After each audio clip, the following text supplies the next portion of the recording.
Hello guys, welcome to the maths. Chapter है हमारा linear equation in two variable, class 9th NCERT. तो बच्चों आज हम करेंगे एक्सरसाइज 4.3 का क्वेश्चन नंबर 6।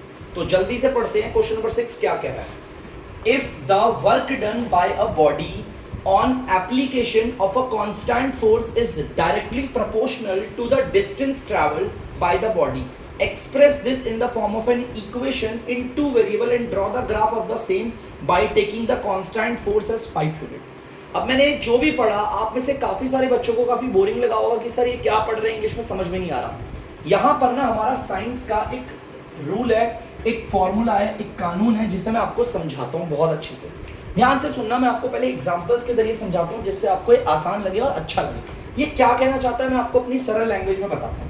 जैसे कि बच्चों ये एक लड़का है, हमारी साइंस में कहते हैं कि वर्क डन कब होता है, मतलब कि किसी इंसान ने काम किया है और उस काम को करा हुआ कब माना जाता है? जब कोई भी व्यक्ति किसी भी ऑब्जेक्ट पे ताकत लगाए। सबसे पहले क्या लगे? कोई भी आदमी किसी भी ऑब्जेक्ट पे ताकत लगाए। जैसे आपको ये लड़का दिख रहा होगा, वो इस पे फोर्स लगा रहा है फोर्स।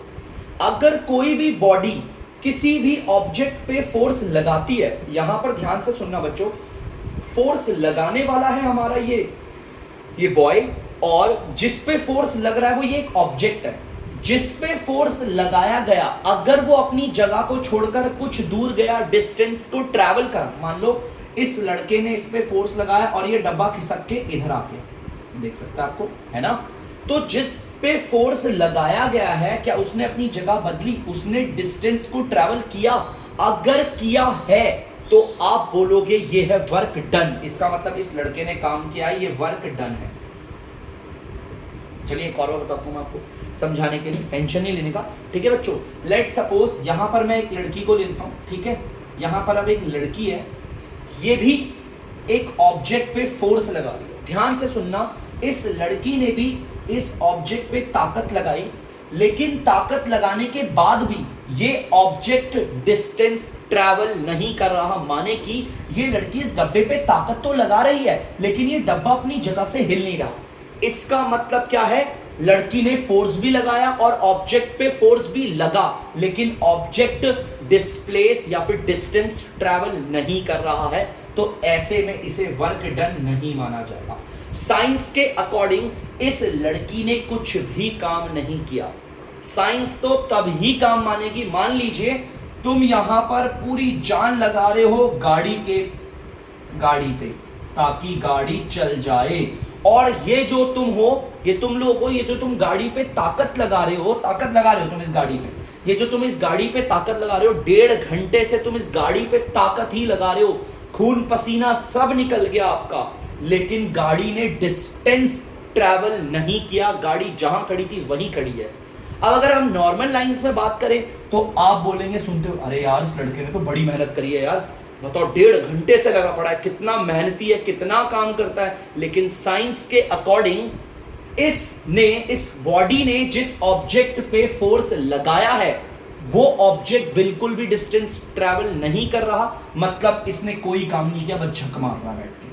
वर्क डन नहीं है। ये कहा है इस पूरी लाइन में कि वर्क डन कैसे पता चलता है? जब कोई बॉडी फोर्स को अप्लाई करती है किसी ऑब्जेक्ट पे और वो ऑब्जेक्ट डिस्टेंस ट्रैवल कर जाए। लेट सपोज, ध्यान से सुनना, जैसे पता है बैट्समैन है, बैट्समैन ने अपने बैट से फोर्स लगाया बॉल पे, ठीक है? बैट्समैन ने क्या करा? बैट से ना बॉल पे फोर्स लगाया। अब जब बॉल पे फोर्स लगा तो क्या बॉल डिस्टेंस ट्रैवल करती है? बिल्कुल करती है, बाउंड्री पार हो जाती है। इसका मतलब यहां पर वर्क डन है। अगर लेट सपोज बच्चों ध्यान से सुनना, ये आपको किताब दिख रही होगी, मैं अपने हाथ से इस किताब पे फोर्स लगाऊंगा और फोर्स लगाने पर आप लोग देखना डिस्टेंस ट्रैवल हुआ। चलो स्टार्ट करते हैं, 1 2 3 स्टार्ट। देख सकते हो बच्चों, आप सब बच्चों ने देखा होगा कि यहां पर किताब थी, जैसे ही मैंने अपने हाथ से इस पे ताकत लगाई, ताकत लगाने वाला कौन? मैं। और ताकत किस पे लग रही है? किताब पे। जिस पे ताकत लगी है वो आप देख सकते हैं ध्यान से, वो डिस्टेंस ट्रैवल कर रही है। तो जिस ऑब्जेक्ट पे फोर्स लगता है, अगर वो ट्रैवल कर रहा है तो हमारा वर्क डन है। अदरवाइज वर्क डन नहीं है। अगर आप अपने बगल वाले लड़के को धक्का मारने की कोशिश कर रहे हो, आप उस पर फोर्स लगा रहे हो, लेकिन वो बिल्कुल भी डिस्टेंस ट्रेवल नहीं कर रहा, इसका मतलब आपने कोई वर्क डन नहीं किया। ये कहती है हमारी साइंस, और साइंस के उसी नियम के अनुसार आपका वर्क डन का एक फॉर्मूला होता है बच्चों। वर्क डन का फॉर्मूला होता है, W मतलब होता है वर्क डन। वर्क डन कैसे निकलता है? एक होती है फोर्स और एक होता है आपका डिस्टेंस ट्रेवल। वर्क डन और F का मतलब है ताकत, और डिस्टेंस का मतलब है कितनी दूरी ट्रेवल कर रहा है। ये सिंपल सा। तो अब आप लोगों को थोड़ा बहुत अंदाजा आ गया होगा कि वर्क डन किसे कहते हैं और वर्क डन किसे नहीं कहते। तो भैया साइंस के अकॉर्डिंग जो कूली होता है ना, सर पे मान लो किसी ने बैग रखा हुआ है, लेट सपोज मैंने अपने हाथ पे एक बैग को उठाकर जस्ट रखा हुआ अपने पास, 1.5 घंटे तक अगर मैं उस बैग को एज इट इज रखूंगा, आप सबको पता है मैंने उस पर फोर्स अप्लाई कर रखा है, लेकिन क्या मेरा बैग डिस्टेंस को ट्रैवल कर रहा है? नहीं। नॉर्मल लाइन में हम बोलेंगे मैं काम कर रहा हूं, लेकिन साइंस के अकॉर्डिंग मेरा वर्क डन नहीं है, क्योंकि जिस बैग पे मैंने फोर्स अप्लाई किया वो बैग बिल्कुल भी नहीं हिल रहा। ठीक है, तो जल्दी से पहले बच्चों थोड़ा सा इस कॉन्सेप्ट को समझिए, अब बढ़ते हैं आगे। तो बच्चों अब हम अपने क्वेश्चन को स्टार्ट करेंगे एक बार दोबारा से।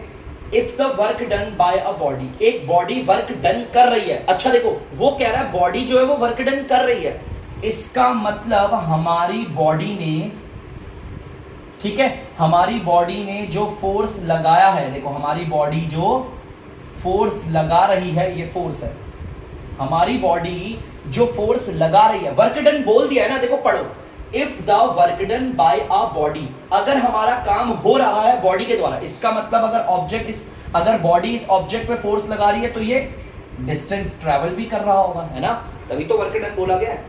ऑफ अ कांस्टेंट फोर्स, बच्चों कांस्टेंट फोर्स का मतलब है ये जो बॉडी इस ऑब्जेक्ट पे ताकत लगा रही है ना, वो निरंतर सेम है, कांस्टेंट सेम है। ऐसा नहीं है कि शुरुआत में ताकत होगी तो बहुत ज्यादा, फिर बीच में कम, फिर थोड़ी और कम, फिर और ज्यादा, बदल बदल के ताकत नहीं लग रही।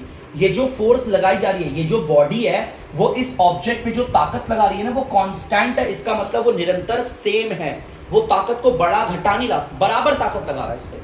is directly proportional to the distance traveled by the body. Express this in the form of an equation in two variable. Draw the graph by taking the constant force as 5 unit. ठीक है, ये जो ताकत लग रही है बच्चों 5 unit है, मतलब ये जो हमारी बॉडी है जो ऑब्जेक्ट पे ताकत लगा रही है वो 5 यूनिट की ताकत लगा रही है। ठीक है, फोर्स को वैसे न्यूटन में कहते हैं, लेकिन यहाँ पे यूनिट बोला हुआ तो बस 5 ही बोलूंगा। ठीक है, हर किसी चीज की अपनी एक यूनिट होती है बच्चों। कहने का मतलब ये है, जैसे पानी को नापते हैं लीटर मिलीलीटर में, दूरी को नापते हैं किलोमीटर मीटर सेंटीमीटर मिलीमीटर में, है ना, उसी तरह वजन को आपको पता होगा, जैसे कि हमने देखा है अगर हम किसी को बोले कि हम किसी का मास नाप रहे हैं, मास के लिए हम किलोग्राम और ग्राम का इस्तेमाल करते हैं, सेम उसी तरह जैसे वेलोसिटी के लिए हम क्या होता है मीटर पर सेकंड, आपने क्लास 9 में पढ़ा होगा, साइंस के टीचर्स ने पढ़ाया होगा आपको, एक्सेलरेशन होता है मीटर पर सेकंड स्क्वायर, उसी तरह हमारी ताकत नापी जाती है न्यूटन में। ठीक है, चलिए ये तो थोड़ा हमारा बेसिक सा था, ये अभी हमारे को नहीं जानना इतना।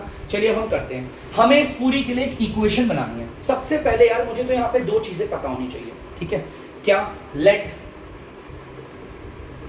ध्यान से देखना, लेट वर्क डन, आपको पता है ना इक्वेशन बनाने के लिए 2 वेरिएबल लेने पड़ेंगे, एक्स और वाई। वर्क डन ले लेते हैं और डिस्टेंस ट्रैवल ले लेते हैं, डिस्टेंस ट्रैवल। वर्क डन को मैंने मान लिया y, और ये जो ऑब्जेक्ट कितनी दूरी ट्रैवल कर रहा है इसको मान लिया मैंने x। इसका मतलब, अब ध्यान से सुनना, हमारा जो वर्क डन हुआ है उसको हमने बोला है y, और ये जो ऑब्जेक्ट यहां से लेकर यहां तक जा रहा है वो कितनी दूरी ट्रैवल कर रहा है, हमने इसे x मान लिया। क्या मान लिया? x। अब मैं आपसे कह रहा हूं ये जो बॉडी है वो 5 यूनिट की ताकत लगाती है इस ऑब्जेक्ट पे, और ये ऑब्जेक्ट x की दूरी ट्रैवल करता है, जिसकी वजह से इस पूरे काम को हमने वर्क डन को बोला है y। ध्यान से सुनना, एक बॉडी 5 यूनिट की ताकत लगाती है ऑब्जेक्ट पे, ताकत लगाने के बाद ऑब्जेक्ट x की दूरी कवर कर रहा है, और इससे पूरा का पूरा काम हो गया वर्क डन, जिसे हमने बोला है y। ठीक है, अब सर इक्वेशन कैसे बनेगी? मैंने आपको इक्वेशन अभी बताया था ना, क्या होता है वर्क डन, इस फॉर्मूले को यूज करेंगे, इज इक्वल, ये पेपर में आ सकता है, work done is equal force into distance. वैसे डिस्प्लेसमेंट होता है, फिलहाल मैं इसे डिस्टेंस ही लिख रहा हूं, आपको साइंस में पता होना चाहिए डिस्टेंस और डिस्प्लेसमेंट में अंतर क्या होता है। चलिए देखते हैं। वर्क डन हमारा क्या है, y है, तो इसकी जगह पर y लिख दिया मैंने। फोर्स हमारी कितनी है, कितनी फोर्स लगा रखी है, 5 लगा रखी है, तो मैंने यहाँ पे 5 लगा दिया। इनटू डिस्टेंस कितना ट्रैवल हुआ है हमारा x, बस सिंपल है बच्चों, y इज इक्वल 5 को x से मल्टीप्लाई करोगे 5x। क्या ये हमारी लीनियर इक्वेशन इन 2 वेरिएबल है या नहीं है? इक्वेशन है, 2 वेरिएबल वाली है और लीनियर भी है क्योंकि इनकी पावर 1 है। तो बच्चों आप लोग देख सकते हो, मैंने इस पूरी की पूरी एक्सप्रेशन को पूरा अच्छे से पढ़ा और इससे एक इक्वेशन को फॉर्म कर दिया। और जो साइंस का जो लॉ था थोड़ा बहुत वो भी मैंने आपको बता दिया, वर्क डन कब माना जाता है अकॉर्डिंग टू साइंटिस्ट और कब वर्क डन नहीं माना जाता है। ठीक है, क्लियर है? तो जल्दी से पहले बच्चों इस इक्वेशंस को उतार लो। तो बच्चों आप लोग देख सकते हैं ये थी मेरी इक्वेशन, इस पूरे एक्सप्रेशन को पढ़ के उसके बाद बोला हुआ है आपको इसका ग्राफ भी बनाना है, आपको इसका ग्राफ बनाना है, ग्राफ को पढ़ के कुछ सवालों के जवाब देने। तो बच्चों इस इक्वेशन को ग्राफ में अगर शो करना है तो आपको पता है उसके लिए आपको पहले इसके 2 सॉल्यूशन निकालने पड़ेंगे, जैसा मैंने आपको बताया है। ये रहा x, ये रहा y। ठीक है, अगर लीनियर इक्वेशन इन 2 वेरिएबल का ग्राफ बनाना है तो आपको 2 सॉल्यूशन ढूंढने पड़ेंगे, 2 कॉलम बना दिए। ठीक है बच्चों, चलिए जल्दी से ढूंढते हैं 2 सॉल्यूशन इसके। तो पहले मैं इक्वेशन को उतारता हूं, y इज इक्वल 5x।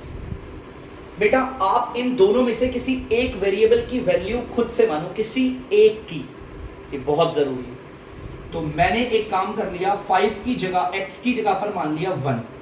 आप देख सकते हो x की जगह पर मैंने 1 माना है, y देखो कितना आता है, 5 1 जा 5। x की जगह पर 1 माना और y मेरा कितना निकला है 5। ठीक है, सिंपल है। चलिए दोबारा दूसरा सॉल्यूशन निकाल लेते हैं, y is equal to 5x। ठीक है, ध्यान से सुनना, अब मैं x की जगह पर मान रहा हूं आपका, x की जगह पर मान लेते हैं 2। ध्यान से देखना, x की जगह पर मैंने माना है 2 और y मेरा कितना आ गया, ध्यान से देखना, आ गया 10। x की जगह पर मैंने 2 माना है, देख लो बच्चों, x की जगह पर 2 माना है और y मेरा कितना निकला है 10। चलो 2 सॉल्यूशन काफी है। अब जल्दी से इसका ग्राफ बनाते हैं बच्चों, इसे उतार लीजिए आप लोग। तो बच्चों अब जल्दी से इन सॉल्यूशंस के आधार पर इन्हें दिखाते हैं, इसे ग्राफ पे प्लॉट करते हैं। सबसे पहला सॉल्यूशन है 1 5, x की वैल्यू है आपकी 1, तो ध्यान से देखना x की वैल्यू 1 कहां पर है आपकी, ये रही, और y की वैल्यू क्या है 5, तो हम ऊपर की तरफ जाएंगे, पॉजिटिव 5 ऊपर की तरफ है, ऊपर की तरफ है, यहां पर आके हम रुक जाएंगे। देख सकते हो आप लोग, आप इसका सॉल्यूशन लिख भी सकते हो यहाँ पर 1,5। पहले आप x की वैल्यू लिखोगे, फिर कॉमा लगाकर y की वैल्यू। ठीक है, अब इस दूसरे पॉइंट को प्लॉट करते हैं, x की वैल्यू है 2, x की वैल्यू कहाँ है 2, ये रही, और y की वैल्यू क्या है पॉजिटिव 10 है, तो ऊपर की तरफ चलेंगे, देखो ये गए ऊपर की तरफ गए, ये देखो। ठीक है, देख सकते हो आप लोग, और इसका हमारा सॉल्यूशन क्या है 2,10। अब आपको पता है एक सीधी लाइन खींच दूंगा मैं, एक सीधी सी लाइन खींच दूंगा। आपको पता है ये लाइन हमारी किसकी है, ये इक्वेशन इसकी, इस इक्वेशन को लिख देता हूं यहां पर, y is equal to 5x। थोड़ा सा गंदा लग रहा होगा, मैं थोड़ा हाथ से लिख नहीं पाया, ये मैंने लगा दिया। अब उसने कुछ सवाल पूछे हैं बड़े सिंपल से, हम उसके जवाब भी दे देंगे आराम से। देखो यहां पर क्या बोल रहा है, यहां पर वो ये बोल रहा है कि आप अपने ग्राफ को रीड करो। देखो हमारी इक्वेशन हमने बना ली थी, हमने इस पूरी प्रॉब्लम को पहले पढ़ा, फिर हमने इसमें से एक इक्वेशन को फॉर्म किया। ठीक है, उसके बाद इस इक्वेशन का ग्राफ भी बना दिया। देख सकते हो y is equal to 5x का ग्राफ, ये रहा ब्लैक वाले मैंने जो लाइन जा रही है ना। अब वो कह रहा है आप अपने इस ग्राफ को रीड करो और इस सवाल का जवाब दो। सवाल का जवाब क्या कह रहा है, वो कह रहा है अगर डिस्टेंस ट्रैवल, एक बात बताओ डिस्टेंस ट्रैवल क्या दिखा रहा है, डिस्टेंस ट्रैवल कौन दिखा रहा है, x दिखा रहा है डिस्टेंस ट्रैवल, है ना। आप देख सकते हो डिस्टेंस ट्रैवल मेरा x दिखा रहा है, याद करो मैंने डिस्टेंस ट्रैवल को x माना था, है ना। तो यहां पर बोला हुआ है also read the graph from the work done, और ठीक है when the distance travel by the unit. वो कह रहा है अगर आप 2 यूनिट का डिस्टेंस ट्रैवल कर रहे हो, कितने यूनिट का, 2 यूनिट का, अगर आप 2 यूनिट का डिस्टेंस ट्रैवल कर रहे हो तो आपका वर्क डन कितना होगा। ध्यान से देखना। देखो अब दिक्कत है सर वर्क डन। देखो ध्यान से, यहां पर आपके पास दो लाइन, हमारे पास दो वेरिएबल है। ये वेरिएबल x की, सारे के सारे x की वैल्यू है और ये y की वैल्यू है। थोड़ा सा याद करोगे, x हमारा डिस्टेंस ट्रैवल को दिखाता है, y हमारा वर्क डन को दिखाता है। मैंने यही तो माना था ना इन्हें। वो कह रहा है अगर वर्क डन हमारा दो, सॉरी डिस्टेंस ट्रैवल हमारा 2 है, डिस्टेंस ट्रैवल 2 है, तो भाई डिस्टेंस ट्रैवल 2 देखो देखो देखो देखो 2 2 2 2 ये रहा, है ना। अब वो कह रहा है डिस्टेंस ट्रैवल 2 है, तो बताओ वर्क डन कितना होगा। वर्क डन के लिए आप सीधा जाते रहो जाते रहो जाते रहो जाते रहो जाते रहो जाते रहो, आपको दिख जाएगा पॉइंट, दिख गया। और यहां पर साफ इस सॉल्यूशन में देखो साफ दिख रहा है। अगर वर्क डन हमारा 2 है, सॉरी अगर हमारा डिस्टेंस ट्रैवल 2 है, तो वर्क डन कितना होगा 10।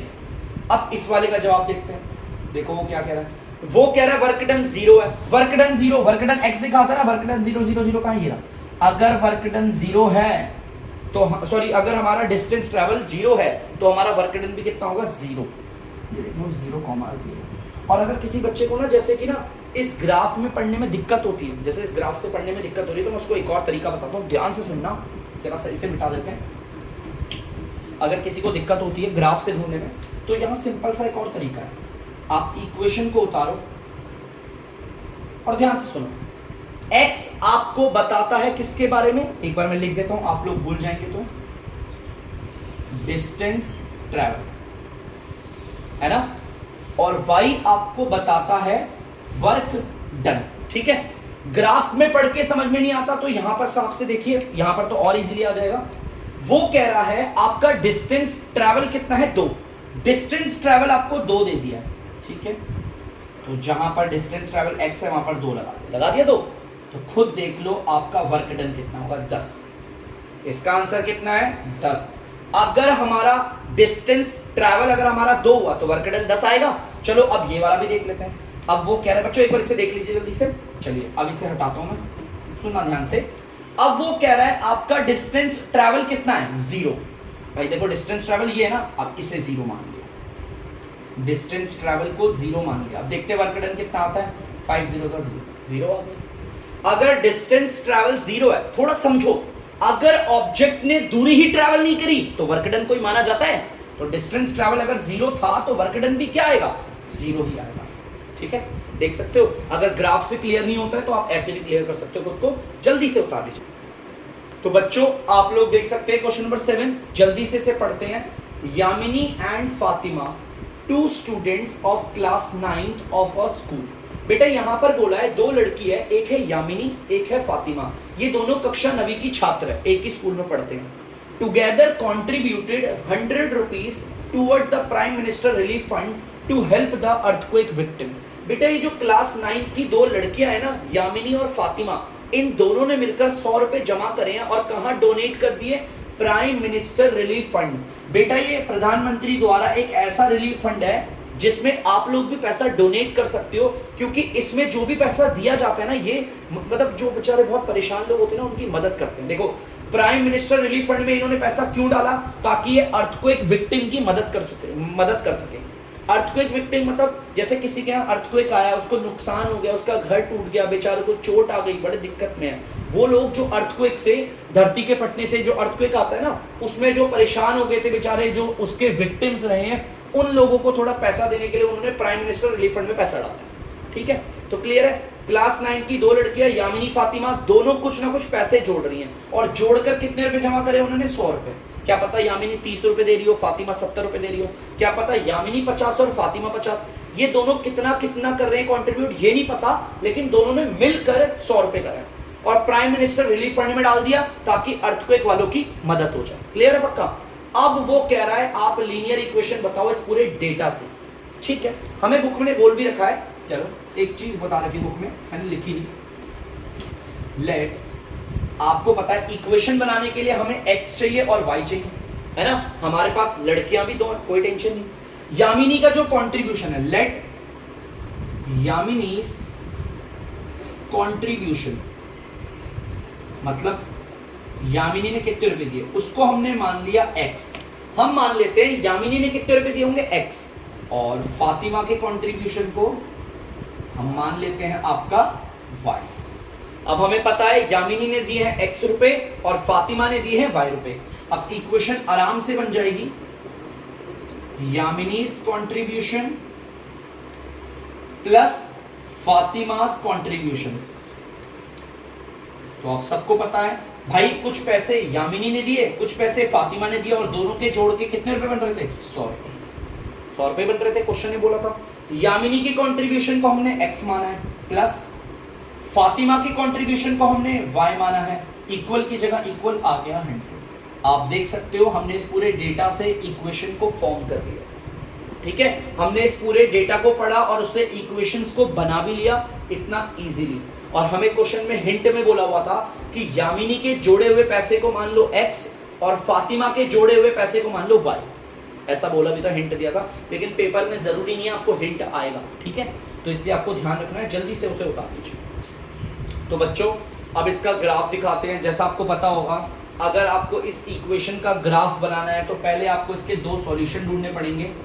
तो निकाल लेते हैं इसके दो सॉल्यूशन, x y। दो सॉल्यूशन निकालने, इसके दो कॉलम बनाए हैं। तो चलिए जल्दी से करते हैं, पहले अपनी इक्वेशन को उतारते हैं। x plus y is equal to 100। दो वेरिएबल में से किसी एक वेरिएबल की वैल्यू एज्यूम कर लो। मैं यहां पर लेता हूं कि मान लेता हूं मैंने हमारी x हमारे 50 हो, x की जगह पर 50 एज्यूम कर लिया। आपको पता है ये प्लस का 50 है, तो उधर जाकर किसका हो जाएगा? माइनस का 50, y भी आ गया 50। जब मैंने x को 50 माना तो y भी मेरा 50 आ गया। देख सकते हो पहला सॉल्यूशन आ गया। चलिए दूसरा सॉल्यूशन निकाल लेते हैं। x plus y is equal to 100। दोनों वेरिएबल में से किसी एक वेरिएबल की वैल्यू मानो। इस बार मैं मान रहा हूं x y की जगह पर 70 मान लिया मैंने। आप लोग देख सकते हो y की जगह पर 70 माना है, ये प्लस का 70 है, उधर जाकर हो जाएगा आपका माइनस का 70। x आ गया 30। जब y हमने लिया 70, y हमने लिया देख सकते हो आप 70, तो x आया मेरा 30।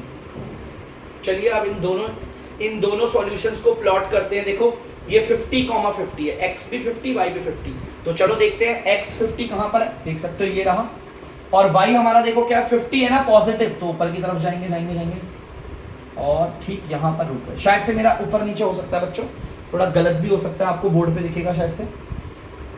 अब जैसा भी है, मेरे पे एक्यूरेट मेजरमेंट तो नहीं है, तो यहां पर मैं लिख भी देता हूं ये 50,50। ठीक है, सॉल्यूशन लिख दिया। अब इस दूसरे सॉल्यूशन को दिखाएंगे x 30 y 70। x 30 आप लोग देख सकते हो ये रहा, और y 70 बोला है तो ऊपर जाएंगे ये रहा, x 30 y 70। थोड़ा मेरा शायद से गलत हो सकता है, और अब हम यहां से एक सीधी लाइन खींच देंगे, देख सकते हो। और इक्वेशन क्या है हमारी? x plus y is equal to 100। उसे यहां एंड पे लिख देता हूं, x plus y equal to 100। लो, मैंने अपनी इस इक्वेशन का ग्राफ भी बना दिया। और जैसा मैंने आपको बेसिक्स में बताया था कि अगर आप linear equation in two variable को ग्राफ पे दिखाते हो तो डायग्राम हमेशा एक स्ट्रेट लाइन आएगा, तो आप उतार सकते हैं। तो बच्चों आप लोग देख सकते हैं क्वेश्चन नंबर 8। मैंने क्वेश्चन नंबर 8 नहीं उतारा है, सिर्फ उसके इक्वेशन उतार दिए। क्वेश्चन नंबर 8 में आपको पढ़ के बताता हूं। आई होप आप लोगों के पास भी NCERT बुक होगी। जब आप लोग इस वीडियो को देख रहे हैं तो प्लीज अपने पास किताब को जरूर रखें। तो चलिए बच्चों मैं पढ़ के बताता हूं आपको। In countries like USA and Canada temperature is measured in Fahrenheit. माने कि बेटा देश है जैसे कि USA हो गया और कनाडा जैसे देशों में ना तापमान को, टेम्परेचर को हमेशा फ़ारेनहाइट में नापा जाता है। ठीक है, whereas in countries like India it is measured in Celsius. लेकिन अगर हम बात करें हिंदुस्तान जैसे देशों की, तो यहाँ पर टेम्परेचर को डिग्री सेल्सियस में नापा जाता है। आपको पता है तापमान हम डिग्री सेल्सियस में कहते हैं। आज 45 डिग्री सेल्सियस है, दिल्ली का 44 है, दिल्ली तो ऐसे ही रहता है 40 के आसपास, है ना, गर्मियों में। तो यहाँ पर बोला हुआ है here is a linear equation that converts Fahrenheit to Celsius. तो बच्चों ध्यान से देखिए, आपके पास सामने जो बोर्ड पे इक्वेशन है ना, ये कोई नॉर्मल इक्वेशन नहीं है बच्चों, ये वो इक्वेशन है। पहली बात तो ये भी लीनियर इक्वेशन है, और वो भी दो वेरिएबल वाली, है ना बेटा। ये वो इक्वेशन है जो आपके फ़ारेनहाइट टेम्परेचर को डिग्री सेल्सियस में कन्वर्ट कर सकता है, या फिर डिग्री सेल्सियस के टेम्परेचर को फ़ारेनहाइट पे, माने कि फ़ारेनहाइट से आपका डिग्री सेल्सियस भी कन्वर्ट हो सकता है। ठीक है, और डिग्री सेल्सियस से फ़ारेनहाइट में भी टेम्परेचर को कन्वर्ट कर सकते हो। आप इसे याद रखिएगा, आपको कभी साइंस में थोड़ा काम आ जाएगा। ठीक है, टेम्परेचर की यूनिट्स बदलनी हो। यदि मान लो अगर मैं आपको बोलता हूं कि हमारा तापमान यहाँ पर टेम्परेचर फ़ारेनहाइट में बताता हूँ, लेट सपोज अगर मैं आपको बोलता हूँ टेम्परेचर 98 फ़ारेनहाइट है, तो डिग्री सेल्सियस में उसे कन्वर्ट करो। 98 डिग्री फ़ारेनहाइट को आप सेल्सियस में भी कन्वर्ट कर सकते हो इस फॉर्मूले के जरिए। तो चलिए बच्चों, अब आगे इसका पहला पार्ट पढ़ेंगे। इसके पहले पार्ट में हमें बोला क्या हुआ है, मैं उतार नहीं रहा बच्चों, ध्यान से सुनिएगा, बुक आपके पास होनी चाहिए। देखिए मैं पढ़ रहा हूँ। Draw the graph of the linear equation above using Celsius for x axis and Fahrenheit for y axis. वो कह रहा है आपको जो ऊपर इक्वेशन दे रखे हैं ना लीनियर, इसका ग्राफ बनाओ, लेकिन आप डिग्री सेल्सियस को मान लो x, क्या मान लो, डिग्री सेल्सियस को x, और डिग्री फ़ारेनहाइट को मान लो आप y, और अब इसका ग्राफ बनाओ। तो बिल्कुल सही है, जैसा उन्होंने बोला वैसे ही करते हैं भाई। डिग्री फ़ारेनहाइट की जगह पर y रख दिया, और बाकी ये सेम ऐसी 9/5, और ये भी ऐसी c की जगह पर x + 30। हमें इसका ग्राफ बनाना है, ठीक है, बहुत ही आसान है। अगर किसी लीनियर इक्वेशन का ग्राफ बनाना है तो उसके लिए आपको दो सॉल्यूशन चाहिए होंगे, ये भी आप लोग जानते हो। दो सॉल्यूशन ले लेते हैं जल्दी से, एक है आपका x, एक है आपका y, ठीक है। चलिए जल्दी से सॉल्यूशन निकालते हैं इसका। पहला y = 9/5x + 32। बच्चों आपको सिंपल सी एक चीज करनी है, आपको ना इन दोनों वेरिएबल में किसी एक वेरिएबल की वैल्यू पुट करनी है। अब आप तो y की भी पुट कर सकते हो और x की भी। मैं आपको एडवाइस करूंगा x की पुट करो, और वैल्यू भी ऐसी पुट करना जो 5 से वो कट जाए और थोड़ा सिंपल हो जाए। हालांकि आप किसी की भी पुट करो, आप y की भी पुट कर सकते हो, x की भी कर सकते हो, थोड़ा सा उलझन होगी। मैं आपको आसान जरिया बता रहा हूं। देखो मैं x की जगह पर वैल्यू पुट कर रहा हूं, देखो सिंपल, मैंने x की जगह पर पुट कर दिया 5, आप लोग देख सकते हो। मैंने x की जगह पर 5 पुट किया, दिख रहा है साफ। x की जगह पर 5 पुट कर दिया, देखते हैं क्या आंसर आता है। देखो बच्चों, ये 5 से ये 5 कट गया है ना, ये क्रॉस ऐसे कटते हैं, बचा सिर्फ 9। तो y = 9 + 32, जो कि हो गया आपका 41। माने कि अगर x की जगह पर मैंने रखा 5, तो y मेरा आ गया 41, ठीक है, देख सकते हो आप लोग। अब जल्दी से इसका दूसरा सॉल्यूशन भी निकालते हैं हम। y = 9/5x + 32। तो बच्चों दोबारा से मैंने क्या बोला, मैं x की जगह पर ही वैल्यू पुट करूंगा ताकि 5 इसे काट दे, और वैल्यू भी वो बैठाऊंगा जो 5 से कट जाए आसानी से। देखो अब मैं लेता हूं x की जगह पर मैंने ले लिया आपका -20 + 32, देख सकते हो आप। मैंने x की जगह पर -20 ले लिया। चलिए देखो करते हैं इसे सॉल्व। देखिए 5 1 जा 5 4 जा, ठीक है, क्लियर है। चलिए और करते हैं। y = 9 4 जा 36, माइनस का वो भी प्लस का 30। अगर आप इसे देखो 9 को 4 से मल्टीप्लाई किया 36, प्लस माइनस माइनस आ गया, ठीक है। अब अगर इसे हम सॉल्व करेंगे माइनस का 4 आ गया, माने कि x की जगह लिया -20, देख सकते हो x की जगह पर -20, और y बच्चों मेरा कितना निकला है -4। अब आप लोगों के लिए काफी ज्यादा आसान है, आपके पास ग्राफ कॉपी होनी चाहिए, आप एक ग्राफ बनाकर इस सॉल्यूशन को प्लॉट करके लाइन खींच सकते हो। इस काम को बच्चों में सिर्फ आपके लिए छोड़ रहा हूं, मैं यहां पर इस वाले का ग्राफ नहीं दिखाऊंगा। हालांकि मैंने सबका ग्राफ आपको बना के दिखाया है, लेकिन इस वाले का ग्राफ मैं आपको नहीं दिखाऊंगा, ये खुद आपको बनाना है। सिंपल है, सॉल्यूशन मैंने देखिए उतार दिया आपके लिए, और जरूरी नहीं ये सॉल्यूशन, आप अलग से कोई और से भी 2 सॉल्यूशन ले सकते हो। मैं एक सवाल पूछना चाहूंगा आप लोगों से, प्लीज आप कमेंट बॉक्स पे दीजिएगा आप आंसर अगर आप देना चाहें तो। लीनियर इक्वेशन इन 2 वेरिएबल के कितने सॉल्यूशन होते हैं? तो जल्दी से बच्चों आगे बढ़ते। तो बच्चों अब हम आ गए इसके सेकंड वाले पार्ट पे। यहां पर बोला है if the temperature is 30 degree Celsius, what is the temperature in Fahrenheit. वो कह रहा है आपको टेम्परेचर 30 डिग्री सेल्सियस दे रखा है, आपको फ़ारेनहाइट बताना है कितना। तो देख लेते हैं, काम करते हैं। मैंने बोला था ना कि इस वाले फॉर्मूले का इस्तेमाल करके, देखो टेम्परेचर कितना दिया है 30 डिग्री सेल्सियस दिया है, तो आप जाहिर सी बात है उसे सी के उधर उतारोगे 30 को, देख सकते हो प्लस का 32। ध्यान से देखना है ना, मैंने आपको बताया था ना ये वो फॉर्मूला है जिससे डिग्री सेल्सियस का टेम्परेचर भी फ़ारेनहाइट हो सकता है, आराम से उसमें कन्वर्ट हो जाएगा, ठीक है। तो चलिए इसे करते हैं एक बार सॉल्व जल्दी से।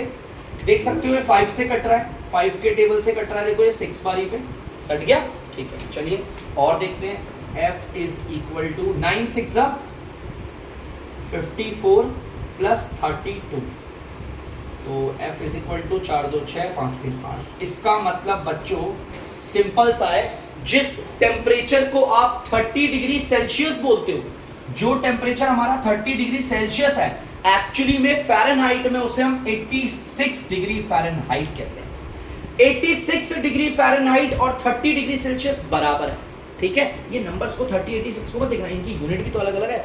30 डिग्री सेल्सियस और 86 degree Fahrenheit, they both are equal temperature, ठीक है। देखो 30 डिग्री सेल्सियस रखा, फ़ारेनहाइट में आ गया अपने आप, 30 डिग्री सेल्सियस को कन्वर्ट कर दिया हमने फ़ारेनहाइट में, जो कि आया 86 डिग्री सेल्सियस। इसे उतार दीजिए बच्चों जल्दी। तो बच्चों ध्यान से सुनना, तीसरा वाला पॉइंट क्या कह रहा है, if the temperature is 95 degree Fahrenheit, what is the temperature in Celsius. अब हमको फ़ारेनहाइट में टेम्परेचर दे रखा है 95, तो उसको फ़ारेनहाइट की जगह पे रखूंगा।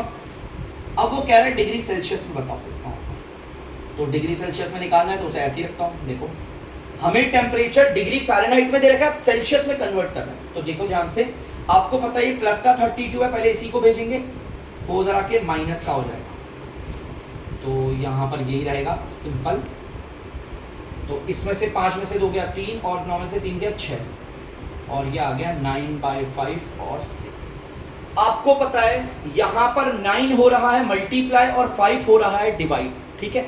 जो हो रहा है डिवाइड, देखो जो हो रहा है डिवाइड वो हो जाएगा उधर जाके होगा मल्टीप्लाई, या फिर समझ लो ऊपर का नीचे, नीचे का ऊपर हो गया, रेसिप्रोकल हो गया। 9/5 था ना, उधर जाके 5/9 हो गया, ठीक है। अब यहां पर इसे अगर हम काटेंगे, ये 9 के टेबल से 7 बारी पे कट गया, पता है ना, ठीक है। अब 7 5 35, इसका मतलब हमारा 95 डिग्री फ़ारेनहाइट को अगर हम डिग्री सेल्सियस में कन्वर्ट करेंगे तो वो 35 डिग्री सेल्सियस आएगा, देख सकते हैं आप, ठीक है। एक चीज आपको बता दूं, जो आप शरीर का तापमान लेते हो ना डॉक्टर के पास जाके, 98 99 101, वो डिग्री फ़ारेनहाइट होता है, सेल्सियस नहीं होता, ठीक है। इस चीज को याद रखना। आप लोग बोलते हो ना 101 या 100 से ऊपर जो होता है बुखार होता है, 101 102, बच्चों वो डिग्री फ़ारेनहाइट होता है। आप जो अपने शरीर के अंदर का टेम्परेचर नापते हो वो फ़ारेनहाइट में नापते हो, और अब तो आपके पास फॉर्मूला भी है, आप जिस टेम्परेचर को फ़ारेनहाइट में निकाल रहे हो आप उसे डिग्री सेल्सियस में भी जान सकते हो कितना होगा, क्योंकि आपके पास ये फॉर्मूला है, ठीक है। जल्दी से बढ़ते हैं आगे। तो बच्चों फोर्थ वाले पार्ट में हमें बोला हुआ है टेम्परेचर को 0 डिग्री सेल्सियस लेकर बताओ फ़ारेनहाइट कितना है। टेम्परेचर को 0 डिग्री सेल्सियस, मतलब कि सेल्सियस की जगह पर 0 लगा देंगे, देखो 0, और आपको फ़ारेनहाइट में बताना कितना होगा। चलो देखते हैं। आपको पता है 9/5 अगर 0 से मल्टीप्लाई होगा तो क्या होगा, 0 आएगा, और 0 की कोई वैल्यू तो होती नहीं, होती है नहीं, हटाओ से, तो फ़ारेनहाइट 32 आ गया। इसका मतलब बच्चों 0 डिग्री सेल्सियस एक्चुअली में बराबर होता है, अगर हम इसे कन्वर्ट करें फ़ारेनहाइट में तो आएगा 32 डिग्री फ़ारेनहाइट। क्वेश्चन अभी खत्म नहीं हुआ है बच्चों, इसमें हमें एक और चीज बोली है, उसने बोला है आप 0 डिग्री फ़ारेनहाइट ले लो और बताओ डिग्री सेल्सियस में कितना आता है। यहां तो मैंने देखो 0 डिग्री सेल्सियस की जगह पर लिया ना 0, अब अगर फ़ारेनहाइट को 0 लेंगे तो सेल्सियस में क्या आता है देखते हैं। फ़ारेनहाइट की जगह पर 0 लिया,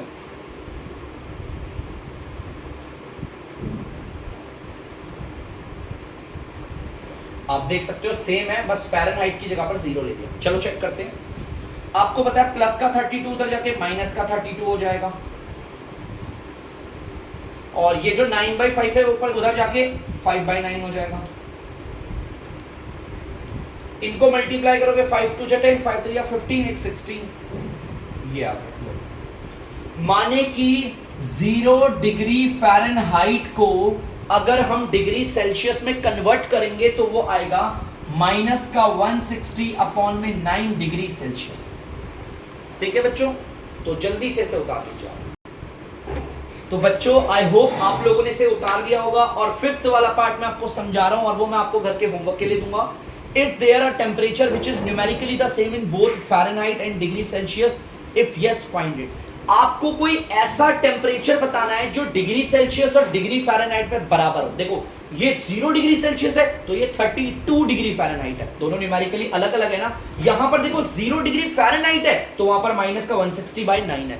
आपको ऐसा टेम्परेचर देखना है जो न्यूमेरिकली दोनों जगह पर सेम हो। जैसे कि मान लो यहां पर आ रहा है, आपको एग्जांपल के लिए बता रहा हूं, यहां पर मान लो आ रहा है 43 degree Fahrenheit, 43 degree Celsius equal to 43 degree Fahrenheit. आपको ऐसा न्यूमेरिकल टेम्परेचर, और होता है, ऐसी बात नहीं है होता नहीं है, ऐसा भी टेम्परेचर होता है। आप ग्राफ के जरिए भी पता कर सकते हैं इसे, और न्यूमेरिकल्स वैल्यू डाल डाल के भी चेक कर सकते हैं।